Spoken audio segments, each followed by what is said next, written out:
Welcome back to our channel.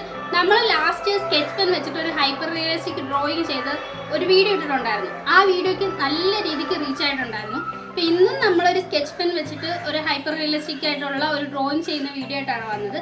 അധികം ബോറടിപ്പിക്കാതെ നമുക്ക് നേരെ വീഡിയോ ഇട്ടു. ഇത് എത്ര വരയ്ക്കാൻ അറിഞ്ഞൂടാത്തവർക്കും സിമ്പിളായിട്ട് വരച്ചെടുക്കാൻ പറ്റും.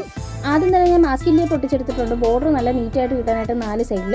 അതിനുശേഷം നമ്മൾ ഓറഞ്ചിൻ്റെ ഇതുപോലെ പീസസിൻ്റെ ഒരു ഔട്ട്ലൈൻ ഇങ്ങനെ ഈ പേജ് ഫുള്ളായിട്ട് നമ്മൾ വരച്ചെടുക്കണം. അതിലേക്ക് ബോർഡറിൽ ഓറഞ്ച് വെച്ചിട്ട് അടിച്ചതിന് ശേഷം യെല്ലോ കളർ വെച്ചിട്ട് യെല്ലോ സ്കെച്ച് പെൻ വെച്ചിട്ട് അത് നന്നായിട്ട് ബ്ലെൻഡ് ചെയ്ത് കൊടുക്കണം. എൻ്റെ ബാക്ക്ഗ്രൗണ്ടിൽ ഞാൻ ഒരു ബ്രൗൺ ഷെയ്ഡായിരുന്നു കൊടുത്തത്. പിന്നെ എനിക്കത് ഇഷ്ടപ്പെടാനായിട്ട് ഞാനത് ബ്ലാക്ക് ആക്കിയിട്ടുണ്ടായിരുന്നു. ഇത്രയുള്ള ഇത് ഏകദേശം കഴിഞ്ഞ് ഇനി നമ്മൾ വൈറ്റ് ജെൽ പെൻ വെച്ചിട്ട് ഈ കാണുന്ന പോലെ ഒരു ഇതുപോലെ ഹൈലൈറ്റും കൂടെ കൊടുക്കുക. ഇത് നേരി കാണാൻ ഇതിലും നല്ല ഭംഗിയാണ്. ഇഷ്ടമെങ്കിൽ എല്ലാവരും ട്രൈ ചെയ്ത് നോക്കാൻ മറക്കല്ലേ. വീഡിയോ ലൈക്ക് ചെയ്ത് ഷെയർ ചെയ്ത് സപ്പോർട്ട് ചെയ്യാൻ മറക്കരുത്. അടുത്ത വീഡിയോ കാണാം. Bye bye.